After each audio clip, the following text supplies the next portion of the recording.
nos toca la lección 3 sobre el pacto de Deuteronomio y la verdad presente en Deuteronomio. Y el título de nuestra lección es El pacto perpetuo. Y es algo interesante porque vamos a ver que es muy significativo lo que aparece en nuestra lección. Ahora, yo siempre hago un recuento de lo que estudiamos la semana pasada porque es importante, porque ahora nos vamos a encontrar algunas de las cosas que Dios anunció que encontraríamos.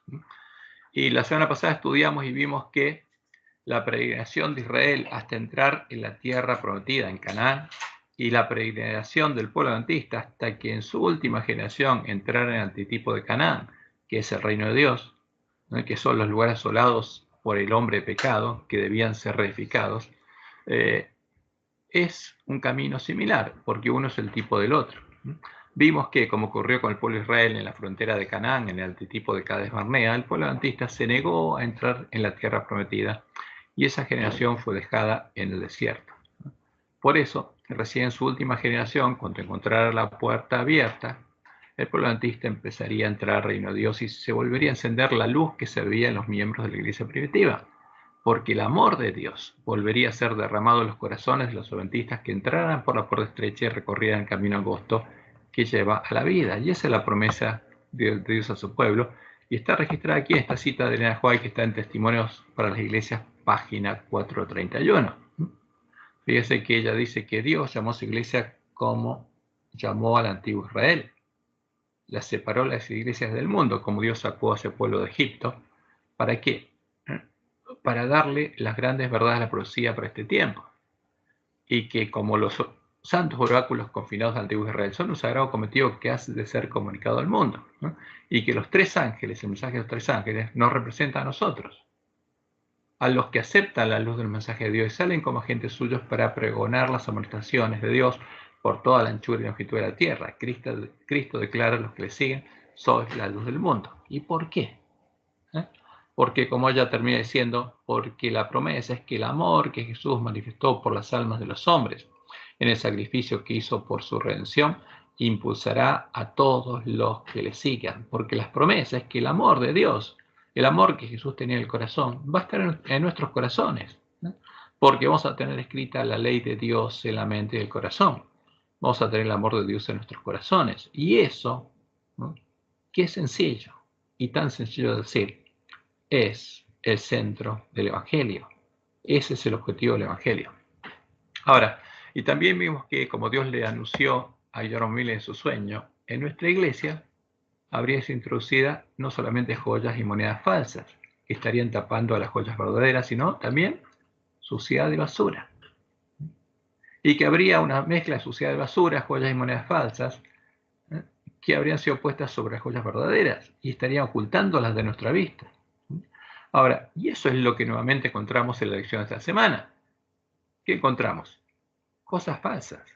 Por eso es importante que podamos diferenciar y separar a cada uno de estos conceptos falsos de los verdaderos, para que podamos quedarnos con los verdaderos. Y el meollo de todo esto, el centro, está en el comienzo de nuestra lección, por las cosas que aparecen aquí. Que, como un sermón que escuchamos justo la semana pasada, nos muestra claramente cuál es el problema del ángel de la Odisea, que por supuesto el ángel de la Odisea no puede ver, porque todavía no hizo lo que Dios le dijo que tiene que hacer. Y el versículo de memoria lo encontramos en Génesis 17:7. ¿Y qué dice ahí? La promesa de Dios a Abraham y a su descendencia según la carne, al pueblo de Israel. Y estableceré mi pacto entre mí y ti y tu descendencia, después de ti en sus generaciones, por pacto perpetuo. ¿Qué quiere decir eso? Ese cambio es perpetuo, que dura justamente por la perpetuidad, que no va a ser cambiado, para ser tu Dios y el de tu descendencia después de ti. Y justamente, ¿cuál es el centro del pacto? Que Jehová fuera el Dios de Israel. Porque es la única forma en que, como después Dios le dice a Moisés que llegaría el tiempo de la ira, es que ellos se fueran detrás de otros dioses y lo dejaran. Entonces él los dejaría, porque ellos habrían invalidado su pacto. Ahora, en nuestra lección se va a Apocalipsis 14:6, que es el mensaje del primer ángel que tenemos que predicar. ¿Y qué dice ahí? Vi volar por el medio del cielo a otro ángel que tenía el Evangelio eterno. Ahora, ¿en qué contexto está todo esto? Jesús nos anunció lo que pasaría al anunciarnos la profecía de las 7 iglesias. Y este ángel que tenía el Evangelio eterno es el que recuperó el conocimiento de la verdad. Y no puede tener el Evangelio eterno hasta que complete la obra que Dios le dio al pueblo adventista, que tenía el Evangelio eterno para predicarlo a los moradores de la tierra, a toda nación, tribu, lengua y pueblo. Y sigue después el mensaje, diciendo a gran voz.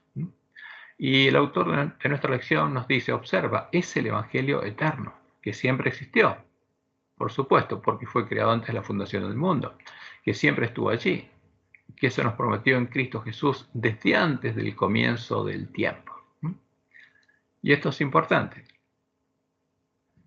no perderlo de vista. Ahora, por lo tanto, y ahora viene el error. No es de extrañar que la Biblia hable en otras ocasiones sobre el pacto perpetuo, eterno o sempiterno, mezclándolos como si fueran lo mismo, y no son lo mismo, no tienen nada que ver. Porque el pacto que aparece, el pacto perpetuo, como vimos en el versículo de memoria de nuestra lección, es el pacto que Dios hace con la descendencia de Abraham según la carne. No es el pacto eterno, es otra cosa. Y se los mezcla. Y sigue diciendo, y esto es un grave error, porque la esencia del Evangelio es el pacto y la esencia del pacto es el Evangelio. Y ahora define cuál es supuestamente esa esencia. Dios, por su gracia y su amor salvíficos, te ofrece una salvación que no mereces y que nunca podrás ganar. Y esta parte es verdadera, justamente porque la salvación, la justificación y todo lo que Dios hace en el Evangelio es por gracia, gratuito, que no se puede pagar, que no merecemos y jamás podemos pagar, ¿no? Y eso es claro, porque ninguna obra de los hombres tiene algún mérito alguno para la salvación. La salvación es únicamente por la fe. Y ahora viene la otra parte, y tú en respuesta le devuelves el amor con todo tu corazón y con toda tu alma y con toda tu mente y con todas tus fuerzas. Y acá viene el engaño, porque esto es imposible, ¿no? Porque Dios mismo que dijo que esto era imposible, Jesús dijo que esto era imposible. Ahora, si no tenemos el Evangelio eterno, esto es imposible, si lo tenemos, no. Un amor que se manifiesta por la obediencia a su ley, pues este es el amor a Dios, que guardemos sus mandamientos, ¿sabes? Y acá hay una mezcolanza de cosas, ¿eh? ¿Por qué? Porque se mezcla el antiguo pacto con parte de las cosas que eran del nuevo pacto, ¿no? Y se eliminan las promesas del nuevo pacto. Ahora, en nuestra lección se mezclan y confunden conceptos diferentes que Dios anunció y que en sus epístolas Pablo separa, diferencia, explica claramente. Se confunden los dos pactos que Dios hizo con Abraham, como si fueran uno solo, y como si fueran el Evangelio eterno. Y esto es triste, pero es así. Se confunde primero el Evangelio eterno, el Evangelio que conocía y tenía la iglesia primitiva, la verdad echada por tierra por el hombre de pecado, el Evangelio eterno, ¿no? Que la profecía anuncia que volvería a tener la última generación de la iglesia remanente para poder predicarlo a toda nación, tribu, lengua y pueblo. Justamente este Evangelio eterno se lo confunde con el pacto perpetuo que Jehová estableció con Abraham y con su descendencia en la carne, que es el pacto de la circuncisión en la carne. Y este es un grave error. Y esto lo hace el ángel de Odisea porque está ciego. Pero en medio nuestro hay lobos que no están ciegos. Ahora leemos en Génesis 17:10. Y este es mi pacto que guardaréis entre mí y vosotros y tu descendencia después de ti. Será circuncidado todo varón de entre vosotros. Este no es el pacto eterno. No es el evangelio eterno. Este es el pacto que Dios hizo con la descendencia de Abraham según la carne. Ahora después, al pacto perpetuo que Jehová estableció con Abraham y con su descendencia en la carne, se lo confunde con el pacto establecido por Dios con Abraham y con su simiente. La simiente que no es toda la descendencia de Abraham según la carne, sino es una sola persona. Es el Mesías de la promesa, es Cristo. Este es el pacto con Cristo, que tiene la promesa de Dios al Mesías, que llegaría a ser una realidad cuando el Mesías venciera y fuera establecido el nuevo pacto. Ahora, entonces, ¿por qué se lo confunden? Para esconder este pacto, para que nadie lo conozca, para que todos piensen que el pacto es el pacto, el único pacto es el pacto con Abraham y con su descendencia en la carne, el pacto de la circuncisión, que se lo asocia al Evangelio eterno. Entonces esto se hace a propósito o por ignorancia. Ahora, ¿pero qué le dijo Dios a Abraham? Cuando le pidió sacrificar a Isaac, y a Isaac le preguntó a su padre, ¿y el cordero? ¿Y qué le dijo Abraham? Profetizando, sin saberlo. Jehová proveerá el cordero, hijo mío. Y así ocurrió, simbólicamente, pero el verdadero cordero, el único que moriría por nosotros, sería el verdadero cordero de Dios. Y Dios le promete a Abraham en ese momento que sería su simiente. En tu simiente, en el verdadero cordero de Dios, serán benditas todas las naciones de la tierra por cuanto obedeciste mi voz. Y esa promesa abarca no solo a los circuncidados en la carne, sino a todas las naciones, a los hombres de todas las naciones de la tierra.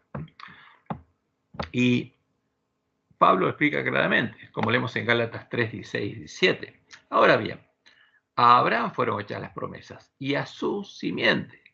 No dice, y a las simientes, como se hablase de muchos, como se hablase de todos los hijos de Israel, sino como de uno solo. Y a tu simiente, la cual es Cristo. Entonces, fíjense que esto es importante. Acá empezamos a entender cuál es la promesa de Dios a Cristo, porque es el pacto de Dios con Cristo, porque es un pacto con el Mesías antes que el Mesías viniera.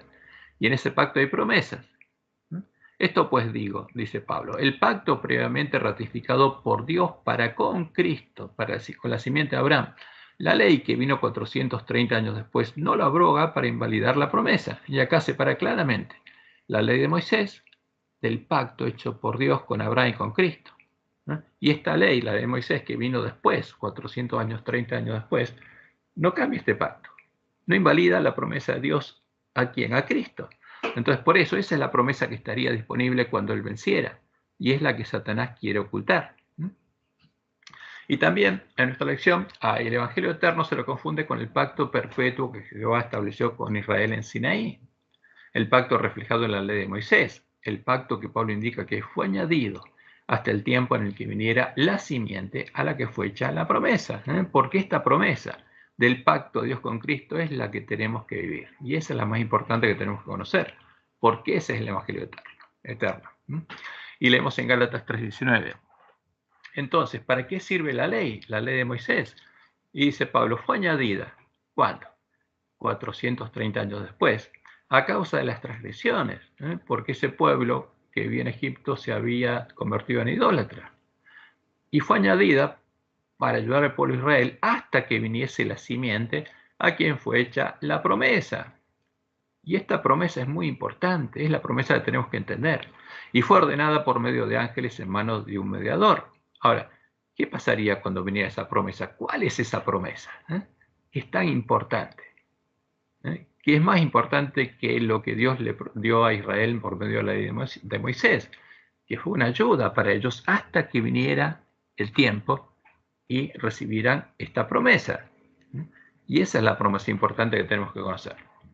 Ahora, pero en nuestra lección se confunde todo, y toda esta confusión es sintetizada en el siguiente sincretismo, un evangelio sincrético, al que se lo llama el evangelio eterno, y que presenta ante nosotros un falso evangelio, modelado comparte estos pactos y que deja de lado las verdaderas promesas del evangelio eterno, que son las promesas del pacto de Dios con Cristo.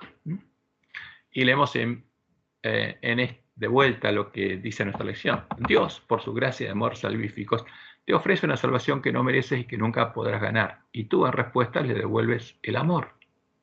Con todo el corazón y con toda tu alma y con toda tu mente y con todas tus fuerzas. O sea, como si estuviéramos en el tiempo del pacto de Sinaí. Un amor que se manifiesta por la obediencia a la ley. Pues este es el amor a Dios, guardemos sus mandamientos. Eso es lo que aparece en nuestra lección. Y es lo que predica el falso profeta también, porque es lo que predican todas las iglesias protestantes. Ahora, pero cuando analizamos este evangelio sincrético, podemos notar los siguientes aspectos. En el evangelio eterno, por su gracia y amor, Dios no solo nos ofrece la salvación gratuita e inmerecida, no solo nos ofrece la justificación y la salvación por la fe, Y ya era parte del pacto de Dios con Adán y con Israel en Sinaí. Ahora, si esto fuera la oferta de Dios, entonces, ¿qué cambió cuando vino Cristo? Nada. Si no, Dios nos ofrece mayores y mejores promesas, las promesas del pacto con Cristo, las promesas que estaba recibiendo la iglesia primitiva, las promesas que Satanás quiere esconder de nuestra vista, como leemos en Hebreos 8:6. Pero ahora, tanto mejor ministerio es el suyo, en cuanto es mediador de un mejor pacto, establecido sobre mejores promesas. Lo que cambia no es que el santuario es más grande, más lindo, más... ni que cambie el mediador. Lo importante son las promesas. ¿Para quién? Para nosotros. Las promesas del pacto de Dios con Cristo. Además, el evangelio sincrético que se nos presenta en nuestra lección es imposible de cumplir. Lo era para un israelita y lo es para el ángel de la Odisea. No lo puede cumplir. Sin recibir las promesas del pacto de Dios con Cristo, el hombre no puede devolverle a Dios lo que no tiene. Verdadero amor. Y no puede obedecer su ley. Como Jesús fue claro, en Mateo 7, 16 al 18. Por sus frutos los conoceréis. ¿Acaso se recogen uvas de los espinos o higos de los abrojos? Así, todo buen árbol da buenos frutos, pero el árbol malo da frutos malos. No puede. ¿Puede o no puede? No, no puede. El buen árbol dar malos frutos, ni el árbol malo dar frutos buenos. Acá hay una imposibilidad del árbol malo de dar frutos buenos. Ahora, pero el evangelio es para árboles malos, árboles caídos, que no pueden dar fruto bueno. Entonces, ¿cuál es la promesa? Como Jesús le dice a los que supuestamente eran los maestros de la ley y se creían sabios y se creían justos. ¿Qué le dice? Mas yo os conozco, que no tenéis amor de Dios en vosotros. Entonces, ¿pueden amar a Dios y a su prójimo? No, de ningún modo. Es una mentira, es un engaño. Entonces, el que cree en esto y después se da cuenta que no ama y cree que ¿por qué va a pensar que no ama? Hay un problema ahí. Y si se da cuenta que no ama es porque está empezando a abrir sus ojos.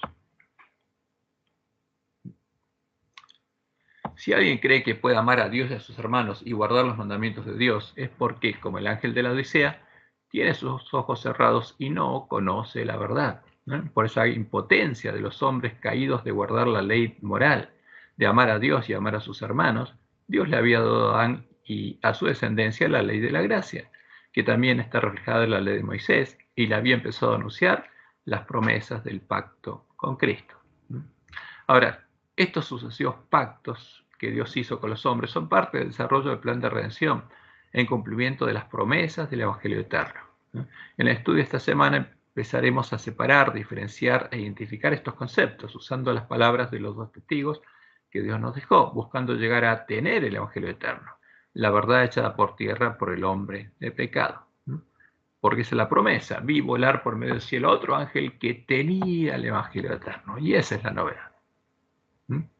Y hasta que el pueblo antista, el encargado de profetizar de nuevo, no tuviera el Evangelio eterno, no podría cumplir con su misión. Y por supuesto, Satanás quiere impedir que ese pueblo tenga el Evangelio eterno. Ahora, empezaremos analizando estos pactos en forma sintética y rápida. Empezamos por el pacto perpetuo de Dios con Abraham y con su descendencia. El pacto de Dios con Adán y su descendencia es el pacto por el cual él y todos sus hijos, empezando por Abel, serían justificados por la fe, que alcanzarían la salvación y la vida eterna. Porque fíjense que todo esto estuvo disponible para todos los hombres. En el nuevo pacto hay otras promesas que son mejores que estas, como dice el autor de Hebreos. Entonces leemos en Hebreos 11, 4 al 5. Por la fe Abel ofreció más excelente sacrificio que Caín, por lo cual alcanzó testimonio de que era justo, dando a Dios testimonio de sus ofrendas. Entonces, ¿por qué fue justificado Abel? Por la fe. ¿Y qué hizo Abel? Lo que Dios le había enseñado a Adán y Eva cuando mató 2 corderitos, los sacrificó y le puso a Adán y Eva la piel del corderito. Le indicó que tenía que hallar un corderito y confesar sus pecados, como después le enseñaría al pueblo de Israel, y pedirle a él que los perdone cuando ellos hubieran pecado, y Dios los justificaría. Y por la fe, Abel lo hizo, y Dios lo justificó.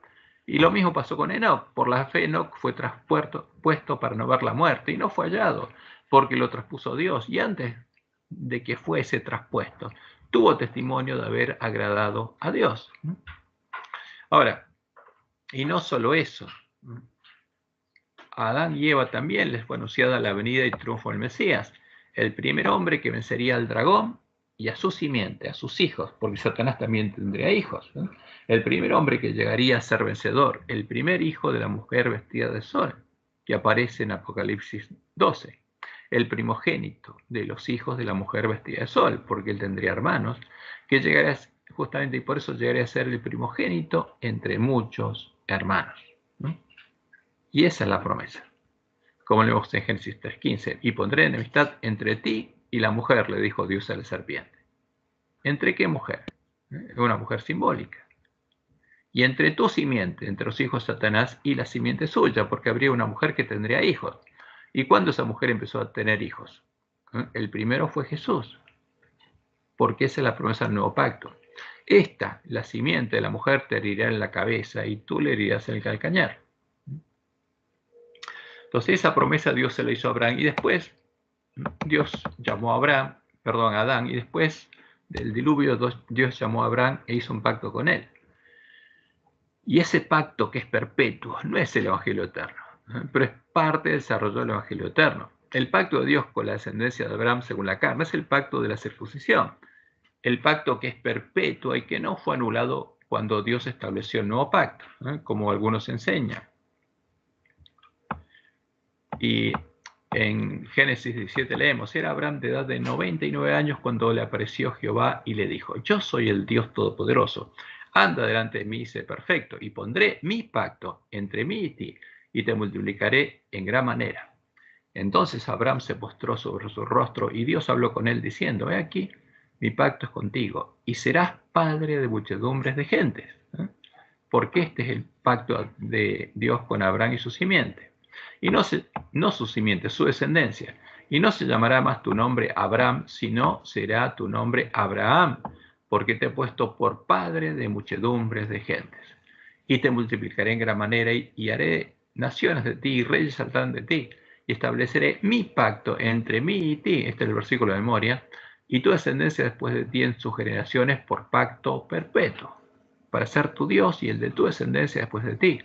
Y te daré a ti y a tu descendencia después de ti la tierra en que moras, toda la tierra de Canaán, en heredad perpetua, y seré el Dios de ellos. Porque este es el fundamento del pacto, que Jehová sea el Dios de Israel. Dijo de nuevo Dios a Abraham, en cuanto a ti, guardarás mi pacto, tú y tu descendencia después de ti por sus generaciones. Este es mi pacto, que guardaréis entre mí y vosotros y tu descendencia después de ti. Será circuncidado todo varón de entre vosotros. Por eso es el pacto de la circuncisión, porque esa es la señal que Dios puso ¿entre quién? Entre él y los hijos de Abraham, los hijos de la circuncisión. Será circuncidado todo varón de entre vosotros. Circuncidaréis pues la carne de vuestro prepucio, y será por señal del pacto entre mí y vosotros. Esa es la señal de que Jehová era el Dios de ese pueblo. Es una señal externa.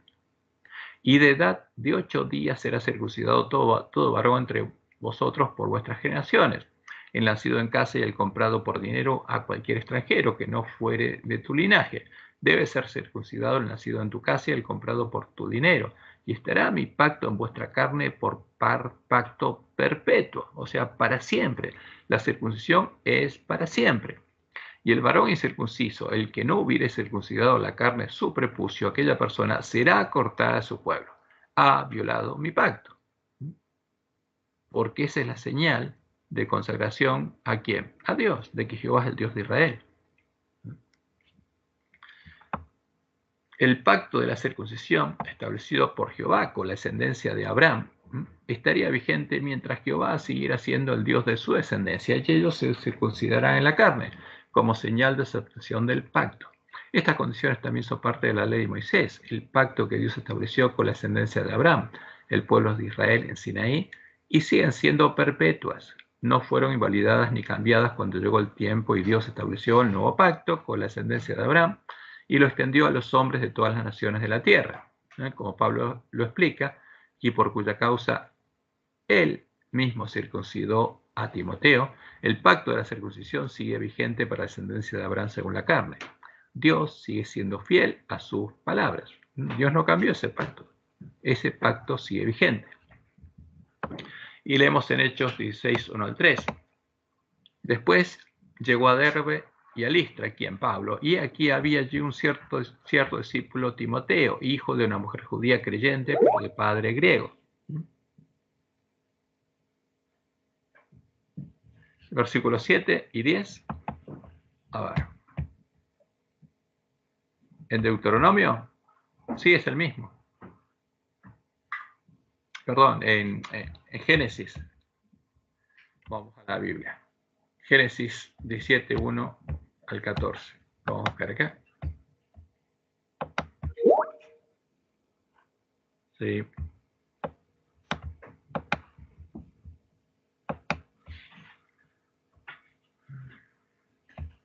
Fíjense, era Abraham de edad de 90 años y pondré mi pacto entre mí y ti y multiplicaré en gran manera. Y después el versículo 10. Este es mi pacto que guardaréis entre mí y vosotros, tu descendencia después de ti. Será circuncidado todo varón entre vosotros. El versículo 8 dice, y te daré a ti y a tu descendencia la tierra que moras toda la tierra en edad perpetua. Sí, es el mismo pacto, o sea, todo esto es el mismo pacto. Por versículo 7. Y estableceré mi pacto entre mí y ti y tu descendencia después de ti por sus generaciones por pacto perpetuo, para ser tu Dios. Entonces, todo lo que es parte de ese pacto, el pacto de la circuncisión, es perpetuo. Por eso es importante que cuando algunos dicen que esto fue abolido, que no, cuidado, es perpetuo, como dice Pablo.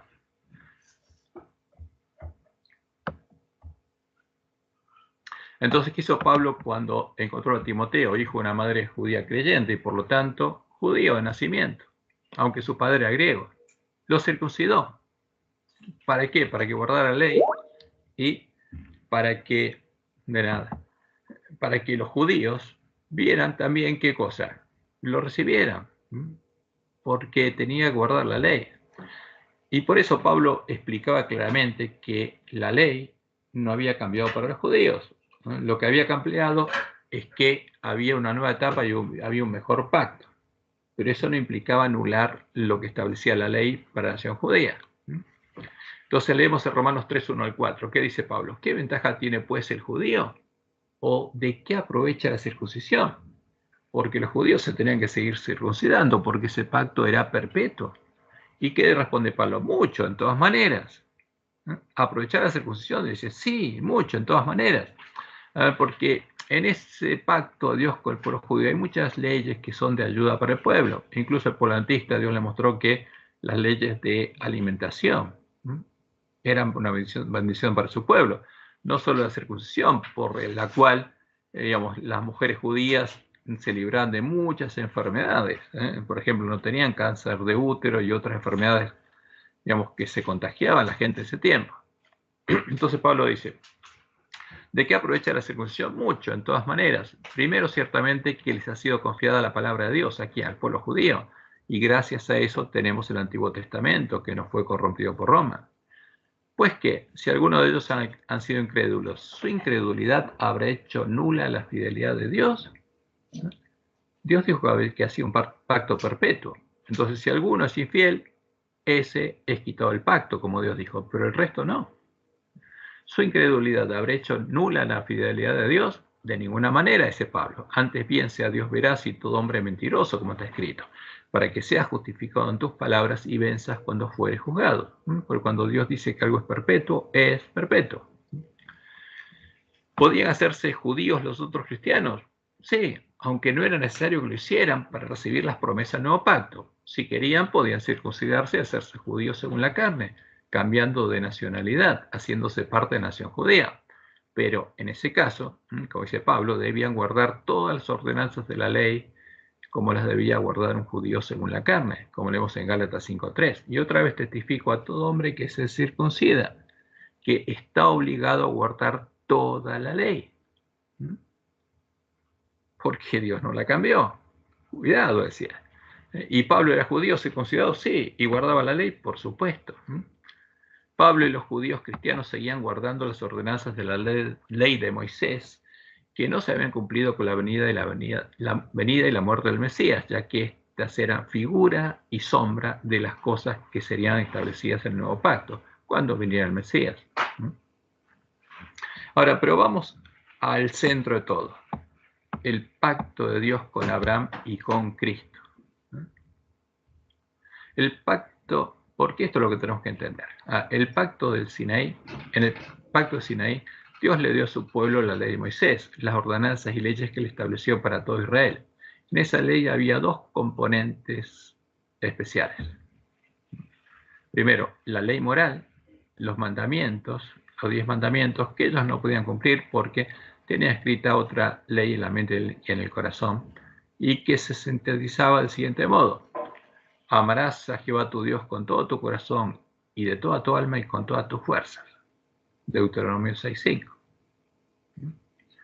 Y el segundo gran mandamiento, como lo identificó Jesús, está en Levítico 19:18. No te vengarás ni guardarás rencor a los hijos de tu pueblo, sino amarás a tu prójimo como a ti mismo. Yo, Jehová. ¿Qué significa esto?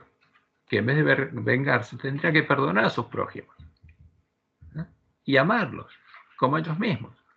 Ahora, por supuesto, si ellos pudieran haber hecho esto, podrían haber guardado la ley, pero era imposible para ellos.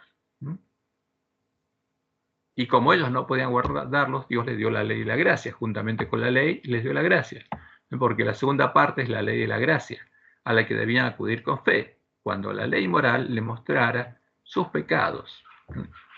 Y iban a Dios para ser justificados por la fe y obtener la salvación y la vida eterna, o sea, como Adán y como todos los hombres, antes de que viniera Cristo. ¿Qué pasaba con los que estaban bajo ese pacto?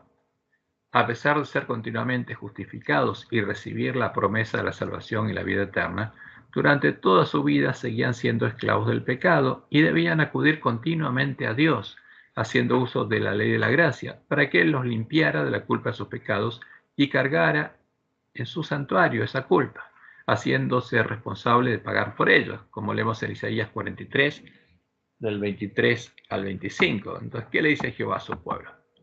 No me trajiste a mí justamente las ofrendas, los holocaustos, etcétera, ni me honraste a mí. No lo compraste para mí, porque los dioses paganos exigían ofrendas para ellos, pero Dios le dice: esto no es para mí. Ahora, esta ceremonia es para qué? Para que yo te pueda perdonar. Es un símbolo. ¿Y qué pasa? El perdón era real. ¿Y qué pasaba con el pecado? Era quitado del que era justificado. Y se iba libre de pecado, se iba justificado. Y ese pecado, ¿quién lo tomaba? Dios. Y Él lo cargaba. ¿Por qué se hacía responsable de pagar por el pecado de ellos? Por eso le dice: si no, pusiste sobre mí la carga de tus pecados, me fatigaste con tus maldades. Yo soy el que borro tus rebeliones por amor de mí mismo, y no me acordaré de tus pecados. Te los perdona gratuitamente, por amor. Y yo voy a pagar. Pero esto no era lo único que Dios quería hacer por su pueblo, ¿no? Dios no quería que siguieran estando enfermos de la lepra del pecado. No quería que siguieran siendo esclavos del pecado, esclavos de la ley del pecado escrita en sus mentes y sus corazones, que no es otra cosa que la ley de Satanás, la ley que Satanás tiene escrita en su mente y en su corazón. ¿No? Quería librarlos de esa esclavitud y, antes de poder hacerlo, debía redimirlos de la esclavitud del pecado, comprándolos por precio. ¿Cómo podría redimirlos de la esclavitud del pecado?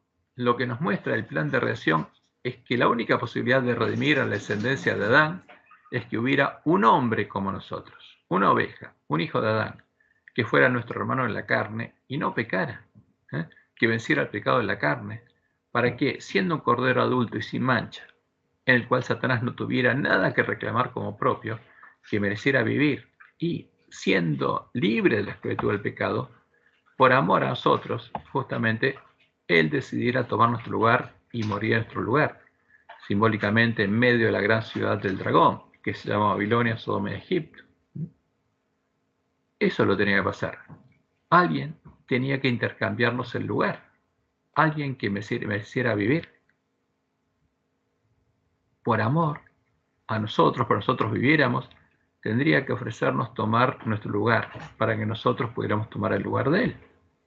Y de ese modo, redimiéndonos con su sangre, porque tendría que morir en nuestro lugar, comprándonos por precio, pagando el precio de nuestra redención con su sangre, el precio de nuestra libertad, para que nosotros tengamos la posibilidad de aceptar que Él tome nuestro lugar y llegar a ser libres para salir del lugar donde nos encontramos y poder entrar y vivir en el lugar donde Él nació y vivía, en el templo de Dios, en la casa de Dios, en la presencia de Dios, en el lugar de su santuario. Eso es lo que Jesús hizo cuando tomó nuestro lugar. Nos dio la posibilidad de salir de donde estamos y entrar a la casa de Dios. Y luego de ser engendrados por Dios y nacer de Dios, como fue engendrado y nació Jesús, ser transformados por Dios a su imagen, escribiendo Él su ley en nuestras mentes y nuestros corazones, para que su nombre, y no el nombre de Satanás, esté escrito en nuestras frentes. Fíjense, esta es una síntesis del pacto hecho por Dios con Cristo. Entonces, vamos a hacer un repaso de estas promesas, que son justamente el centro del Evangelio eterno. Y estas son las promesas del pacto de Dios con Cristo. Primero, el Mesías. La profecía anunciaba que el Mesías sería un hijo de Adán, la simiente de Abraham, un hijo de Abraham, que sería engendrado por Dios, por Jehová, con la carne de David. Sería hijo de David según la carne, como leemos en 2 Samuel 7, del 12 al 14. Y cuando tus días sean cumplidos y duermas con tus padres, yo levantaré después de ti a uno de tu linaje, el cual procederá de tus entrañas, que va a tener tu carne. Entonces, fíjense, cuando nosotros escuchamos a alguien que predica que el fundamento de una de sus doctrinas es que Jesús tenía otra carne que la nuestra, otra naturaleza. Y ahí hay un problema muy grande, porque no conoce el Evangelio esa persona. Y no está predicando la verdad. Porque la profecía es clara. El cual procederá de tus entrañas, tendrá tu carne y afirmaré su reino. Él edificará casa a mi nombre. O sea, el verdadero templo de Jehová es que edificaría el Mesías, porque el terrenal es simbólico y el otro es el verdadero, es el del reino de Dios. Él edificará casa a mi nombre y yo afirmaré para siempre el trono de su reino. Yo le seré el padre y él me será a mi hijo. El hijo de David sería hijo de Dios, por eso sería hijo de Dios e hijo del hombre. Y en Salmo 89, 26 leemos, Él me clamará, mi Padre eres tú, mi Dios y la roca de mi salvación. ¿Por qué? Porque como hombre era hijo de Dios y necesitaba tomarse la mano de Dios y construir su casa sobre la roca, sobre su Padre, sobre Jehová. ¿Y qué dice Dios? Yo le pondré por primogénito. ¿Por qué primogénito? Porque no es el único hijo que tendría, es el primero. Tendría muchos más hijos y esa es la promesa del pacto. El más excelso de los reyes de la tierra. Esa es la primera promesa. La segunda es que para que el Mesías fuera un hombre libre de la esclavitud del pecado, porque todos los hombres son esclavos del pecado, Dios mismo se haría hombre. O sea, alguien que no es esclavo del pecado, y no sería un ángel, no sería otro hijo de Dios no caído. ¿Quién sería? Dios mismo, esa es la promesa. El Dios fuerte, el Padre eterno. Sí. Hola Daniel, ¿cómo estás? Estamos estudiando justamente la lección y las promesas del pacto de Dios con Cristo. Entonces, para que el Mesías fuera un hombre libre de la esclavitud del pecado, Dios mismo se haría hombre. Y eso es claro, el Dios fuerte, el Padre eterno, llegaría a ser el príncipe de paz. El segundo Adán, que debería vencer al pecado de la carne, heredando la misma carne que todos sus hermanos. Y leemos en Isaías 9:6. Porque un niño nos es nacido, hijo nos es dado, y el principado sobre su hombro, y se llamará su nombre admirable, consejero, Dios fuerte, Padre eterno. ¿Quién es Jesús? El verdadero Jesús. Es el Dios fuerte, el Padre eterno, es Jehová. Él sería el príncipe de paz. Él sería el primogénito entre muchos hermanos, porque Dios mismo se haría hombre. Y eso es lo que dice Pablo en 1 Timoteo 3:16, e indiscutiblemente grande es el misterio de la piedad. Dios fue manifestado en carne. ¿Quién era Jesús? Era Dios mismo. Por eso es Dios con nosotros. Justificado en el Espíritu, visto de los ángeles, predicado a los gentiles, creído en el mundo, recibido arriba en gloria. Ahora, la tercera promesa al Mesías es que Dios lo guiaría y lo protegería y escribiría su ley en su mente y en su corazón, hasta que él fuera responsable ante la ley y pudiera distinguir entre el bien y el mal. En Isaías 7, 14 y 15 leemos: por tanto, el Señor mismo os dará señal. He aquí que la Virgen concebirá y dará a luz un hijo y llamará su nombre Emmanuel, Dios con nosotros. Ahora, este niño sería Dios con nosotros, pero estaría con nosotros como un hombre común, como un bebé, como dice Elena, decía a toda la gente, indefenso, inconsciente. Ahora, y la promesa de Dios es que este bebé comería mantequilla y miel, un alimento especial, hasta que supiera desechar lo malo y escoger lo bueno. ¿Por qué? Porque Dios lo protegería y lo guiaría. Y en su mente y en su corazón no estaría lo que tenemos nosotros en nuestra mente y en nuestro corazón. No estaría lo que Dios escribiría ahí. Hasta que él supiera desechar lo malo y escoger lo bueno. Y a partir de ese momento, él tendría que elegir qué alimento comería. Y la promesa la tenemos también en Isaías 11, 1 al 5. Saldrá una vara del tronco de Isaí y un vástago retoñará sus raíces y reposará sobre él el espíritu de Jehová. Espíritu de sabiduría y de inteligencia, espíritu de consejo y de poder, espíritu de conocimiento y de temor de Jehová. Y le hará entender. ¿Quién lo enseñaría? ¿Quién lo guiaría? Como después guiaría a todos sus hermanos. Dios mismo. Y le hará entender diligente en el temor de Jehová. No juzgará según la vista de sus ojos, ni arguirá por lo que oigan sus oídos, sino que juzgará con justicia a los pobres y arguirá con equidad por los mansos de la tierra y herirá la tierra con la vara de su boca. ¿Por qué? Porque de su boca sale la palabra de Dios. Porque Él es, ¿quién? El Dios fuerte, el Padre eterno. Y con el espíritu de sus labios matará al impío, y será la justicia cinto de sus lomos, y la fidelidad ceñidor de su cintura. Y en Isaías 45:13, tomando a Ciro como ejemplo, como un tipo de la obra de Jesús, se nos dice, esto no de Ciro, sino del Mesías. Yo lo desperté en justicia y enderezaré todos sus caminos. Él edificará mi ciudad y soltará a mis cautivos. No por precio ni por dones, dice Jehová a los ejércitos. ¿Y cuándo soltaría a sus cautivos? Cuando los redimiera. Y en Zacarías 3, del 8 al 9, ahí está una profecía que Dios le dio a los que estaban edificando el templo de Jerusalén, los que estaban reedificando el templo destruido por Nabucodonosor. Y aquí yo traigo a mi siervo el renuevo. ¿Quién es? El renuevo de Jehová. ¿Que brotaría de quién? De Jehová. Porque aquí, aquella piedra que puse delante de Josué, sobre esta única piedra hay 7 ojos. ¿Cuál es la única piedra que tiene 7 ojos? Jehová, porque es un símbolo de quién, del Espíritu de Dios. Y aquí yo grabaré su escultura, dice Jehová a los ejércitos, y quitaré el pecado de la tierra en un día. O sea, cuando ella grabó su escultura, cuando sea un cordero sin mancha, un adulto sin mancha, que haya vencido el pecado de la carne, voy a quitar el pecado de la tierra en un día. Y en la profecía de Salmos 48, hablando del Mesías, se nos dice, me complazco en hacer tu voluntad, oh Dios mío, y tu ley está en medio de mi corazón. O sea, sería el primer hombre en el que la ley de Dios volvería a estar escrita en su mente y en su corazón. Y después no sería el único, porque sería el primogénito. Pero la promesa de Dios al Mesías es que su ley estaría escrita en su mente y en su corazón. Y Jesús da testimonio de eso en Juan 15, 9 al 10. Dice, como el Padre me ha amado. O sea, con el amor del Padre.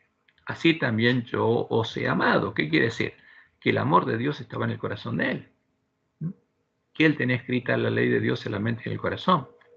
Y que les dice, permaneced en mi amor.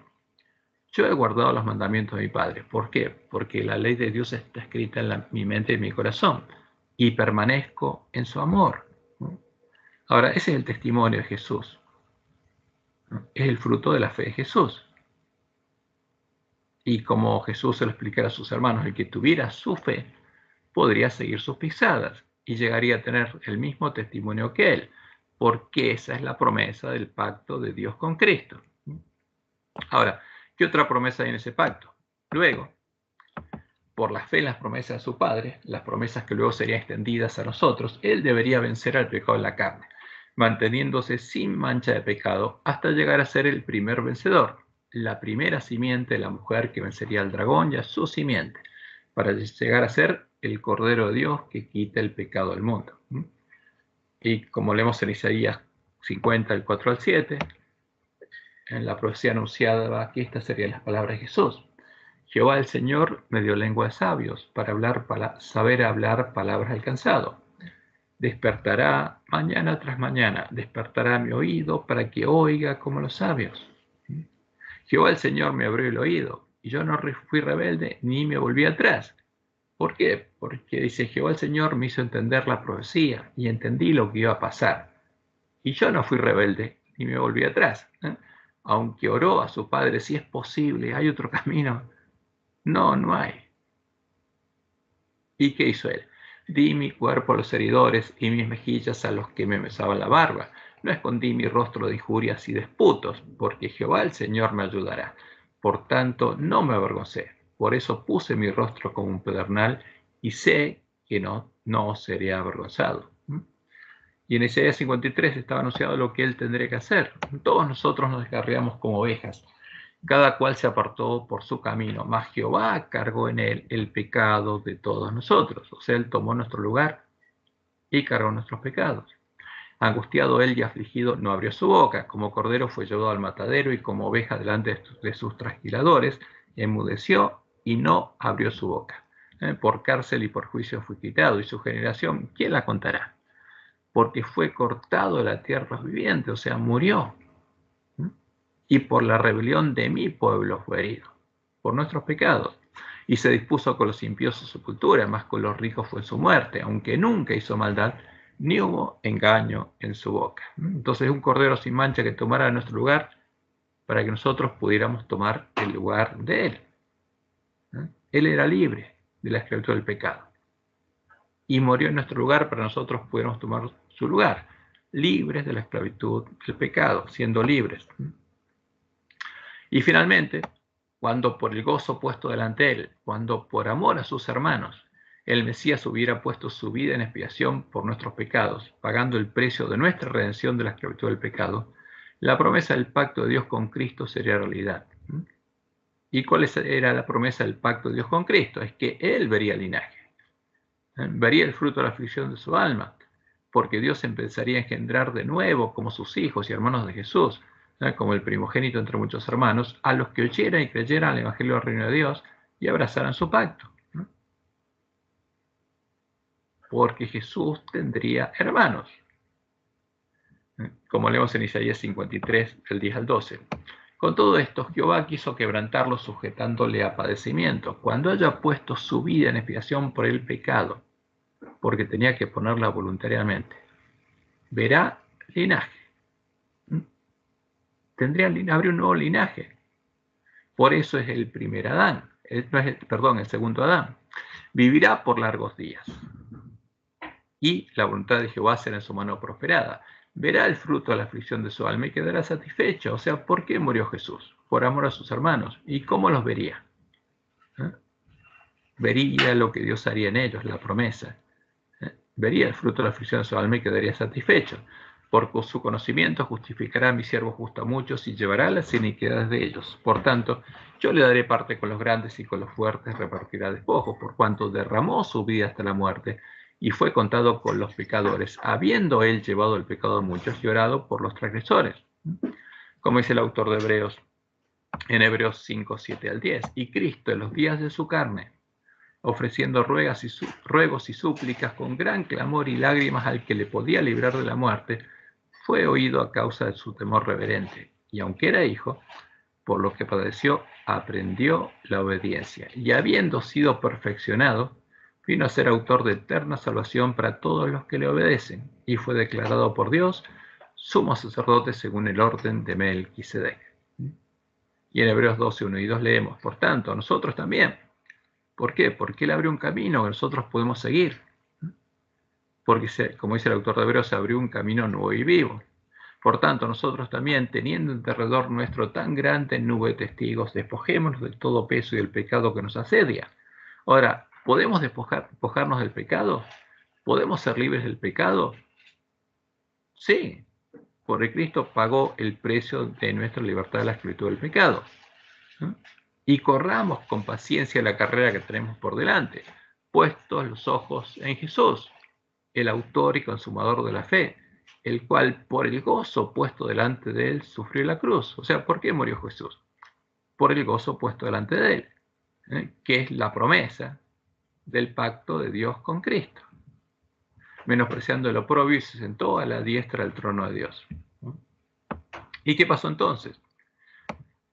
Cumpliendo su promesa, Dios empezó a transformar a los que creían en el evangelio de su reino, a transformarlos a imagen de Jesús, escribiendo su ley en sus mentes y en sus corazones, derramando su amor en sus corazones, para que Jesús no quedara solo, para que viera linaje, para que viera el fruto de la aflicción de su alma y llegara a ser el primogénito entre muchos hermanos, el primogénito de la simiente de la mujer, los hijos de la mujer que vencerían al dragón y a su simiente.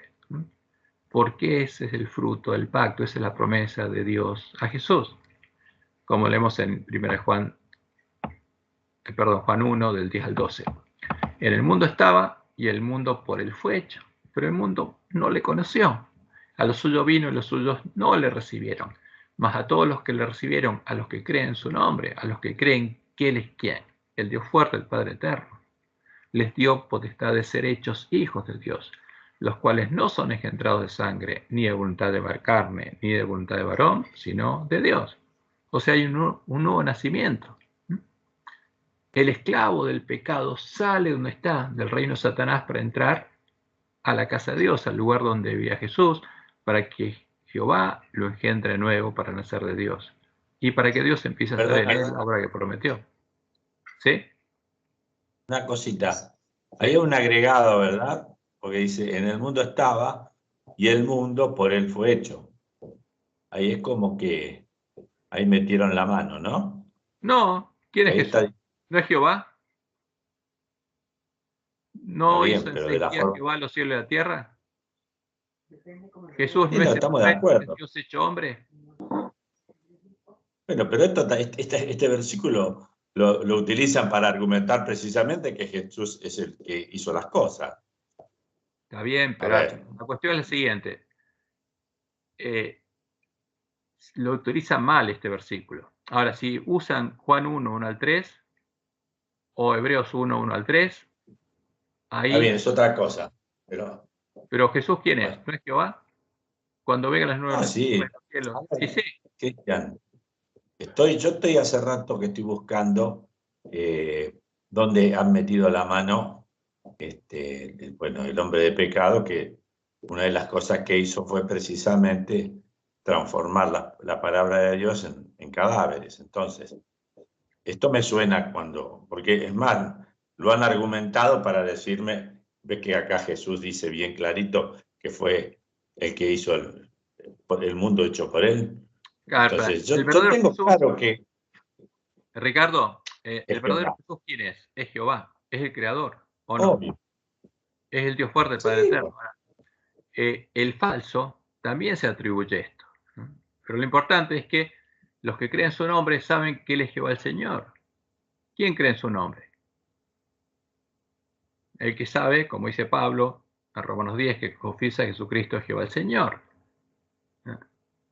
que es el único Dios verdadero, porque hay un solo Dios y ese Dios se hizo hombre.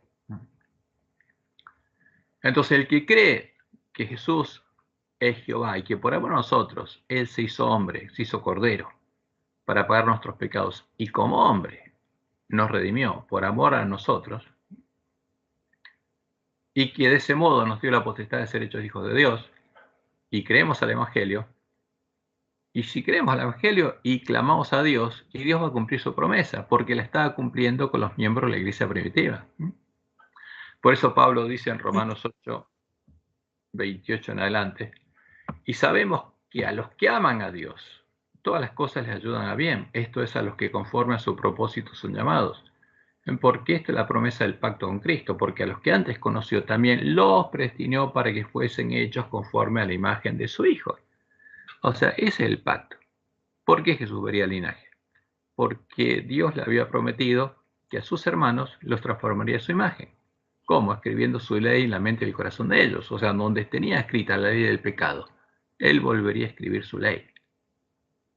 Derramaría su amor en el corazón de ellos, para que ellos llegaran a ser como Jesús, para que Jesús fuera el primogénito entre muchos hermanos. Por eso, a los que antes conoció, los predestinó, porque ese es el Evangelio eterno, para que fuesen hechos conforme a la imagen de su Hijo.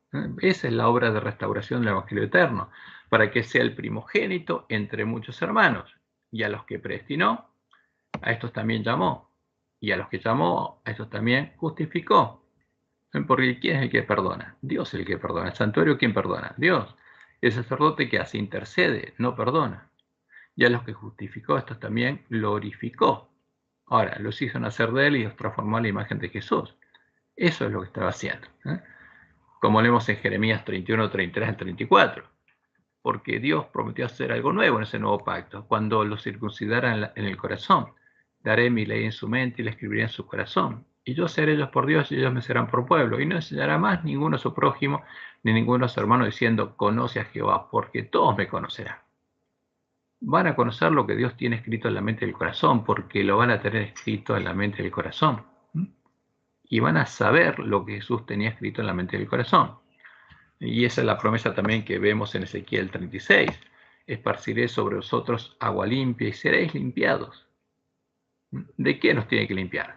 Ahora la pregunta es, ¿cuándo nos va a limpiar? ¿Ahora o en el tiempo de la segunda venida?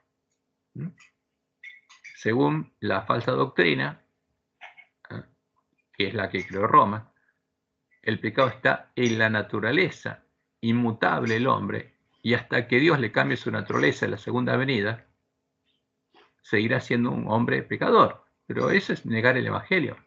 Porque Dios dice, esparciré sobre vosotros agua limpia y seréis limpiados. ¿Cuándo? ¿La segunda venida? No. Lo empezó a hacer a partir de Pentecostés. De todas vuestras inmundicias y de todos vuestros ídolos os limpiaré. Os daré un corazón nuevo. Y pondré espíritu nuevo entre vosotros, una nueva mente y un nuevo corazón. Y ahí va a escribir su ley. Y quitaré de vuestra carne el corazón de piedra y os daré un corazón de carne. Y pondré entre vosotros mi espíritu, mi presencia, porque yo voy a estar ahí. Y haré, yo voy a hacer, que anden en mis estatutos y guarden mis preceptos y los pongan por obra. Lo que ustedes no pueden hacer a partir del nuevo pacto, yo voy a hacer que puedan hacerlo. Esa es la promesa. Esa es la promesa del pacto de Dios con Cristo. Y por eso Jesús nos dijo, un mandamiento no os doy. Ahora, que van a poder guardar, que os améis unos a otros como yo os he amado. ¿Cómo? Con mi amor. Ahora, ¿qué tenía Jesús en el corazón? El amor de Dios. ¿Y cómo sus discípulos pueden guardar este mandamiento? Necesitan tener el amor de Dios en el corazón. Como yo os he amado, que también os améis unos a otros. En esto conocerán todos que sois mis discípulos. Ahora, para que alguien conozca que somos discípulos de Jesús, tenemos que tener el amor de Dios en el corazón. Y si no, es todo un verso, como dice Pablo. Seríamos una lata que hace ruido. Entonces, si alguien no tiene el amor de Dios en el corazón, es porque no conoce el verdadero evangelio y Dios no transformó la imagen de Jesús. Porque Jesús fue claro, en esto conocerán todos que sois mis discípulos, si tuvierais amor los unos con los otros. Y por supuesto el cumplimiento de la ley es el amor. Y en Mateo 12:35 Jesús dijo, el hombre bueno, del buen tesoro del corazón saca buenas cosas. O sea, ¿qué sacaba Jesús de su corazón? Donde tenía el amor de Dios, buenas cosas. Y el hombre malo, del mal tesoro saca malas cosas. El esclavo del pecado, que saca de su tesoro malas cosas. Y por eso la promesa de Dios que está en la ley de Moisés, anunciando que con ellos también haría lo que prometió hacer en el nuevo pacto. Deuteronomio 36, la promesa que después de que llegara el tiempo de la ira y él los recogiera, haría esta obra. Y circuncidará a Jehová tu Dios tu corazón y el corazón de tu descendencia. ¿Para qué? Para que tengas amor en el corazón, para que ames a Jehová tu Dios con todo tu corazón y con toda tu alma a fin de que vivas. O sea, lo que no puedes hacer, porque tenés escrita la ley del pecado, lo vas a poder hacer cuando Jehová circuncide tu corazón. Y eso ya lo estaba haciendo, no es algo que va a hacer la segunda venida. Como leemos en Romanos 2, 28 al 29. Pues no es judío el que lo es exteriormente, dice Pablo, ni es la circuncisión la que se hace exteriormente, en la carne, aunque ese pacto sea perpetuo y se la sigan haciendo, y tengan que seguir haciéndosela, sino que es judío el que lo es el interior, y la circuncisión es la del corazón, en espíritu, no en letra, la alabanza del cual no viene de los hombres, sino de Dios. ¿Y por qué dice esto? Porque había personas que no eran circuncidadas en la carne, pero estaban siendo circuncidadas en el corazón, y para Dios eran judíos, eran parte de su pueblo. Y en Romanos 5, Pablo dice, justificados pues por la fe, tenemos paz con Dios por medio de nuestro Señor Jesucristo. Y después de la justificación que tenía Adán, que tenía entre los hombres, ¿qué viene? Por quien también tenemos entrada por la fe a esta gracia. Ahora, el que era esclavo del pecado puede salir donde estaba y puede entrar. ¿A dónde? Por la fe a esta gracia en la cual estamos firmes y nos gloriamos en la esperanza de la gloria de Dios, que lo que el hombre perdió lo va a recuperar, porque si es transformado de imagen de Jesús, como Jesús va a reflejar la gloria de Dios. Y ese es el Evangelio. Y esta es la esperanza, justamente de la iglesia primitiva. Y es la promesa de Dios a quien, al Mesías, que cuando él venciera, empezaría a haber otros hijos de Dios que reflejarán la gloria de Dios. Y esa es la promesa para el pueblo adventista, cuando en Isaías 60 se les dice, levántate, resplandece. Y la esperanza, dice Pablo, no avergüenza, porque el amor de Dios ha sido derramado en nuestros corazones por el Espíritu Santo que nos fue dado.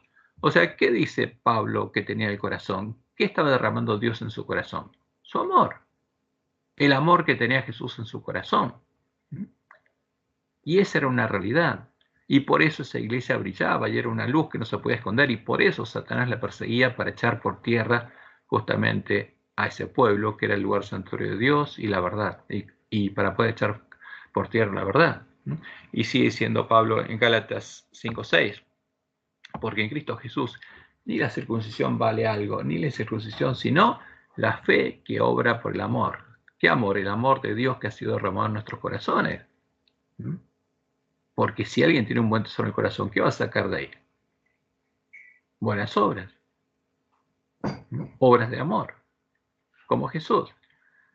Y en Gálatas 15 dice, porque en Cristo Jesús ni la circuncisión vale nada, ni la incircuncisión, sino una nueva creación. La obra de Dios en el nuevo pacto. Estaba vigente en la iglesia primitiva y se perdió. Porque fue echada por tierra la verdad, pero la promesa de Dios es que la última generación volvería a haber un reavivamiento de la piedad de la iglesia primitiva, porque volveríamos a conocer la verdad. Y en 2 Corintios 5, 17 al 21, Pablo dice, de modo que si alguno está en Cristo, nueva criatura es. Ahora, si alguno realmente está en Cristo, tiene que haber nacido de Dios, nueva criatura es. Las cosas viejas pasaron, he aquí, todas son hechas nuevas, y todo esto proviene de Dios, quien nos reconcilió consigo mismo por Cristo y nos dio el ministerio de la reconciliación. Ahora tenemos que hacer la obra que Jesús hacía, siguiendo la expresión de Jesús. Y como Dios está en Cristo, va a estar en nosotros, mientras rogamos a nuestros hermanos que se reconcilien con Dios, y mientras seguimos ese camino, Él nos va a transformar a imagen de Jesús. Esa es la promesa. Y por supuesto, al hacerse una realidad esta promesa del pacto de Dios con Cristo, como dice Pablo, y el dragón quiso apagar esa luz. Entonces el dragón se fue a hacer guerra en contra de la mujer, para apagar la luz que iluminaba la tierra con la gloria de Dios. Y después de los 1260 años en los que Dios sostuvo a su iglesia en el desierto, el dragón y sus siervos lograron echar por tierra el lugar del santuario de Dios y la verdad, los lugares asolados que volverían a ser reedificados cuando el pueblo adventista completara la primera parte de su misión y recuperara el conocimiento de la verdad. Apocalipsis 12, 10 al 14. Entonces oí una gran voz en el cielo que decía, ahora ha venido la salvación, el poder y el reino de nuestro Dios y la autoridad de Jesucristo. ¿Y cuándo fue ese ahora? En Pentecostés, del año 31. Ahí fue establecido el reino de Dios entre los hombres. Ahora, estaba en Jesús, porque Jesús es la piedra del ángulo del templo de Jehová. Pero la puerta aún no estaba abierta para los hombres porque Jesús, el Mesías, no había completado su misión y todavía no había obtenido justamente para nosotros la promesa del pacto de Dios con Cristo. Pero cuando Jesús venció y nos redimió, esa puerta se abrió para nosotros. Y ahora ha venido la salvación, el poder y el reino de nuestro Dios y la autoridad de su Cristo, porque ha sido lanzado fuera el acusador de nuestros hermanos, el que los acusaba delante de nuestro Dios día y noche. ¿Y qué pasó con los hermanos de Jesús? Como Jesús le vencieron. Esa es la simiente que vencería al dragón, y fue una realidad a partir de Pentecostés, no solo en Jesús. Y ellos le han vencido por medio de la sangre del Cordero y de la palabra del testimonio de ellos, y menospreciaron sus vidas hasta la muerte. O sea, porque como Jesús, por amor, dieron la vida por sus hermanos para predicar el Evangelio. Y cuando vio el dragón que había sido arrojado a la tierra, persiguió a la mujer que había dado a luz al hijo varón, o sea, al primogénito, y después a sus hermanos. Y se le dieron a la mujer las 2 alas de la gran águila para que volase delante de la serpiente al desierto, a su lugar donde sustentada por un tiempo y tiempos y la mitad de un tiempo. O sea, 1260 años, desde Pentecostés del año 31 hasta finales del siglo XIII. ¿Y qué hizo justamente Satanás después cuando se manifestó su hijo, el hombre de pecado? Y este se engrandeció hasta el ejército del cielo, y parte del ejército de las estrellas echó por tierra y las pisoteó. Aún se engrandeció contra el príncipe de los ejércitos, contra el primogénito entre muchos hermanos, y por él fue quitado el continuo, la obra de Cristo, y justamente la obra del que Dios hacía en el nuevo pacto. Y el lugar del santuario fue echado por tierra. ¿Cómo lo echó por tierra? Asesinando al remanente de la iglesia primitiva. Y a causa de la prevaricación le fue entregado el ejército junto con el continuo. Y echó por tierra la verdad. Y la echó por tierra en serio. E hizo cuanto quiso y prosperó. Ahora, pero ese triunfo no sería el triunfo final. Porque lo que Dios anunció es que volvería a tener un pueblo que iluminara la tierra con su gloria. Ahora, y estas son parte de las promesas del Evangelio eterno, el Evangelio del Reino de Dios, que nosotros debemos vivir y predicar para prepararle el camino a la segunda venida del Santo, del verdadero Jesús, profetizando de nuevo, guardando las palabras de la profecía. Por eso Jesús en Apocalipsis 22:7 nos dice, he aquí, vengo pronto. Ahora, bienaventurado el quién, el que me prepara el camino, el que guarda las palabras de la profecía de este libro. Y en Mateo 24:14 nos dijo, y será predicado este Evangelio del Reino. El que predicaba la iglesia primitiva, el que vivió Jesús y vivía la iglesia primitiva en todo el mundo, para testimonio a todas las naciones, y entonces vendrá el fin. Esa es la promesa. Y por supuesto, va a haber un pueblo que conozca la verdad, la viva y la predique, e ilumine la tierra con la gloria de Dios. Y esa promesa fue hecha por Dios al pueblo adventista, que el remanente del pueblo adventista, los sellos del pueblo adventista son los que van a cumplir esta misión.